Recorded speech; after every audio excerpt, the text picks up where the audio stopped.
A big hello from Kade here. Kade is officially 1 week old today. I can't believe how fast this week has flown by. So this is going to be Kade's 1 week update.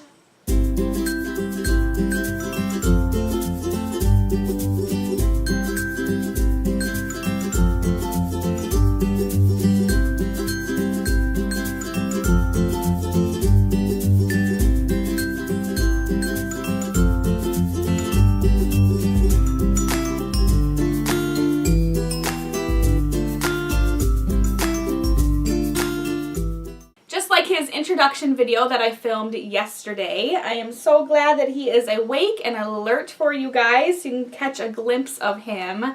It's a super gloomy day.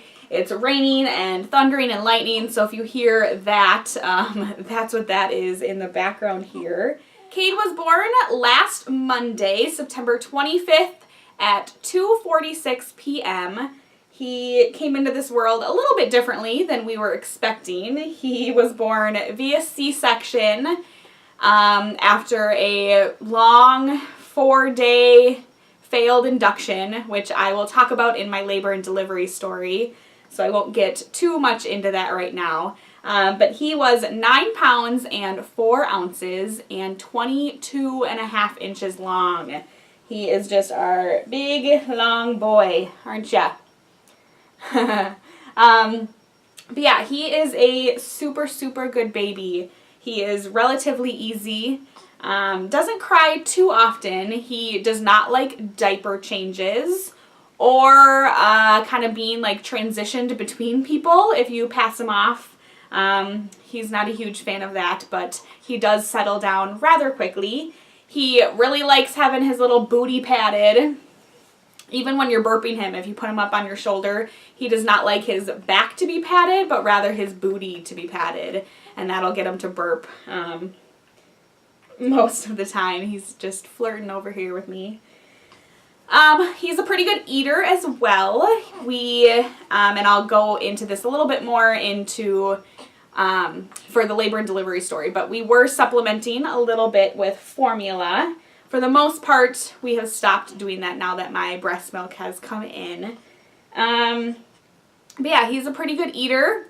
I'll go over how nursing is going more maybe in my 1 week postpartum video, so be on the lookout for that as well. But he's nursing and taking some bottles of pumped milk as well. Yeah, aren't ya? He's just over here making all kinds of noises.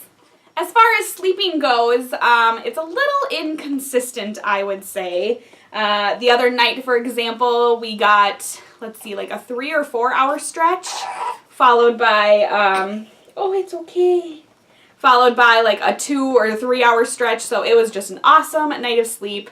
It's crazy what 2 hours worth of sleep can do for you as a tired, exhausted mama. But then last night he was up like every hour wanting to eat. So I know cluster feeding is totally normal, but yeah, so sleep is a little bit inconsistent right now. He's a great napper throughout the day though. He loves being in the swing and just skin to skin, like laying on your chest. He will sleep for hours. So yes, he does have a pacifier now. We gave him one on day 5, so just a couple days ago. I felt that nursing and breastfeeding was going fairly well, so decided to give him a pacifier. He's kind of hit or miss with it. Sometimes he wants it, sometimes he'll just spit it out and kind of make a sour face at it. I'm still kind of on the fence on how I feel long-term pacifier usage. I guess I would rather have him have a pacifier and I can, you know, take it away eventually than for him to be a thumb sucker, which I was a thumb sucker for way too long, up until I was like 12 or 13. Kade's umbilical cord actually fell off this morning, which I thought was kind of early at a week old. Typically, I think the average is like 2 weeks maybe that they stay on. But I unzipped his little swaddler sleeper thing, and I honestly thought it was a piece of poop in there. It was his dried up umbilical cord. So that is exciting. He actually has not had a bath yet. We did delayed bath in the hospital. We did not have them bathe him. And honestly, I'm not really sure when we will bathe him. To me, he still smells like a fresh new baby, and he's not dirty. You know, he hasn't even been out of the house really, so there's no reason in my mind to give him a bath. We might just take a wet washcloth and wipe his folds, you know, his chunky little neck folds, and he's got like some little wrist folds and things like that. But no bath yet. We could do it anytime now that that umbilical cord has fallen off, but we'll see when that happens. If you are curious on how cloth diapering is going, we actually have not started cloth diapering quite yet. Because of the C-section, I just have not felt up for it yet. As far as healing goes and doing that extra laundry, I'm trying to limit my stair usage. Plus, that umbilical cord was in the way. You know, it's really easy to fold down a disposable diaper and accommodate that umbilical cord there.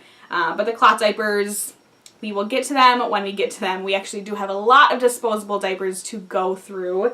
I'm surprised that he fits into newborn diapers being as big as he does. And newborn clothes, actually. So this is a newborn onesie, a long sleeve onesie. These are 3-month pants that are like kind of just hanging on him and falling off. So we'll see how long he stays in the newborn sizing of clothing and diapers. But yeah, cloth diapering, we will kind of just play it by ear once we kind of start running low on disposables. But I'm super, super excited to put him in his first little fluff butt diaper. I'm really excited for it. Jumping back to talk about nursing really quickly, I did say that he is a really good nurser. You know, it's obviously a learning curve for the both of us. However, I forgot to mention that he does have a bit of a tongue tie. The pediatrician in the hospital did confirm it. I noticed it right away when he first started crying after birth here.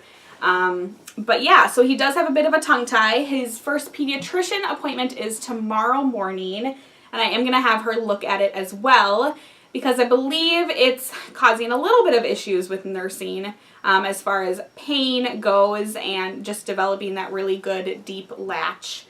So we'll see what she has to say. If he does need it to be fixed, it's, you know, just the simple little snip, and I would like to go ahead and do that just because it hurts mama when he feeds. So we'll see, and I'll update again after his appointment tomorrow. After birth in the hospital, his bilirubin levels were also a little bit high, so he was a little jaundiced, and you could tell like in the face he was a little bit yellow. But they do say that jaundice, as far as the coloring, moves from the head to the toes, so if just the face is yellow, it's not a huge concern. If it moves down to their chest and legs, extremities, that's when it's a little bit more concerning. I'm not really sure what the numbers of the levels mean, but the pediatrician did say at 15 they would consider treatments as far as the lights, the light bed and everything, and his number was 13. And so that's kind of why we stayed until Thursday. We stayed in the hospital almost a full week. But yeah, so when we left, his jaundice levels, his bilirubin levels were down, and then his blood sugar levels were also stable. I don't know if I mentioned that, but after he was born, they tested his blood sugar, and his first blood sugar was 17. Oh, this poor kid. That broke my heart to hear it. They want it to be at least 45 for a newborn. And just a quick kind of backstory on how that all works as a mom with diabetes. So throughout pregnancy, my blood sugar was passing through the placenta to him, my blood glucose, and his body started producing its own insulin. So anytime my blood sugar was a little bit high on the high side, his body would overcompensate and produce more insulin to fix that high blood sugar that was going to his body. So upon birth, my blood glucose was no longer passing through the placenta to him, but his body was still overproducing insulin, if that makes sense. So the end result is that baby has low blood sugar. Now, they gave us the option of either supplementing with formula or donor breast milk. We did choose the formula route. And so all throughout his hospital stay, we were supplementing with formula as well as breastfeeding. We were trying to do the SNS system, the supplemental nursing system. I think that's what it's called. So it's when you have baby breastfeeding and you have the little tube, the little cannula that you kind of sneak in to the mouth, and they're getting formula that way, if that makes sense. So that was actually really difficult to do in the hospital because obviously I'm learning how to breastfeed and you throw this supplementing system on top of it and trying to figure out how to, you know, sneak the little straw tubing thing into his mouth, and Teddy was trying to help and, you know, exhausted in the middle of the night, and it was a chore, it was a process. So we actually did formula bottles here at home for a little bit when we did make it home. And now that my milk is completely in, I take that back. I did use some formula yesterday because he was just feeding a lot and I wasn't able to keep up with him. I felt like I wasn't able to produce enough for him. But yeah, so far today I have been just nursing and pumping and no formula for him today. So that is good and I'm hoping that it just continues. Well guys, I think that is about it as far as Kade's 1 week update. I can't believe it has been a week already.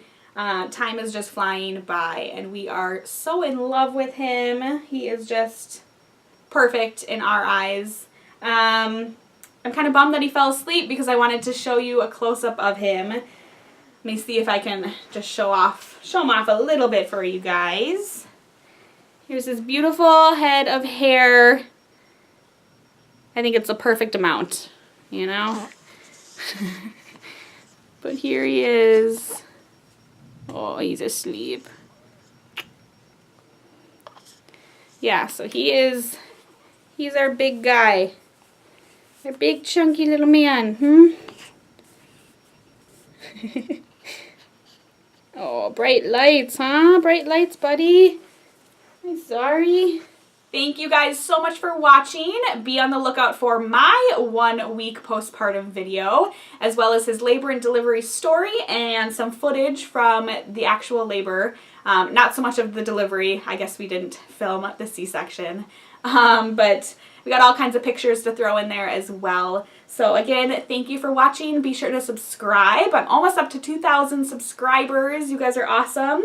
And give this video a thumbs up, and we will talk to you guys later in the next video. Bye, everybody. Go. Bye, guys. You're passed out, huh?